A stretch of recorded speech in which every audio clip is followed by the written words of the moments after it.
భైరవి వాళ్ళ మ్యారేజ్ యానివర్సరీలో అయితే సత్య వాళ్ళ అమ్మ వాళ్ళందరూ పార్టిసిపేట్ అయితే చేస్తూ ఉంటారు. అలా నలుగురు రాస్తూ చాలా హ్యాపీగా అయితే ఉంటారు. ఇక జన, రాధిక వీళ్ళందరూ అయితే సత్యని, కృష్ణని ఆట పట్టిస్తూ ఉంటారు. ఇక అలా వాళ్ళిద్దరిని ఆట పట్టిస్తూ చాలా హ్యాపీగా ఉంటారు. ఇక రుద్ర అయితే సత్యని కిడ్నాప్ చేయడానికి రౌడీలని అయితే అరేంజ్ చేస్తూ ఉంటాడు. అది చూసి షాక్ అయ్యి రుద్ర, రాధిక, జన, దీపిక వాళ్ళైతే షాక్ అయ్యి ఎలాగైనా సత్యని, కృష్ణని ఒకటి చేయాలి, ఈ కిడ్నాప్ ప్లాన్ని ఆపాలి అని వాళ్ళు మాట్లాడుకుంటూ ఉంటారు. అలాగా వాళ్ళిద్దరిని ఒకటి చేసి వీళ్ళకి షాక్ ఇద్దాం, వాళ్ళిద్దరిని కలిపేద్దాం అని అయితే అనుకుంటూ ఉంటారు. అలా అని వాళ్ళందరూ ప్రామిస్ అయితే చేసుకుంటూ ఉంటారు. అలా చేసుకుంటూ సత్య, కృష్ణ అయితే కలపడానికి చూస్తూ ఉంటారు. ఇక సత్య అయితే కృష్ణ దగ్గరికి వెళ్ళి తనకి నలుగు రాయడానికి అయితే చూస్తూ ఉంటుంది. అలా తన నలుగు రాస్తున్న వాళ్ళని చూసి వాళ్ళు చాలా హ్యాపీగా ఫీల్ అవుతారు. ఇక సత్య కూడా క్రిస్కస్ చూసి అలా మురిసిపోతూ ఉంటుంది. ఇక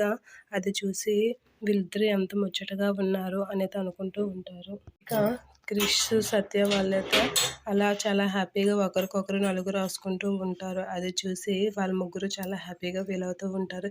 ఎంత ముచ్చటగా ఉన్నారు, ఇంత ముచ్చట అయిన వాళ్ళని ఎలా కలపకుండా వదిలేస్తాం, ఎట్టి పరిస్థితుల్లోనైనా కలిపేయాలి అని రాధిక, దీపిక వాళ్ళైతే అనుకుంటూ ఉంటారు. ఇక సత్య అయితే క్రిష్కి నలుగు రాస్తూ ఉంటే క్రిష్ అయితే సత్య కాసి అలా చూస్తూ ఉంటుంది.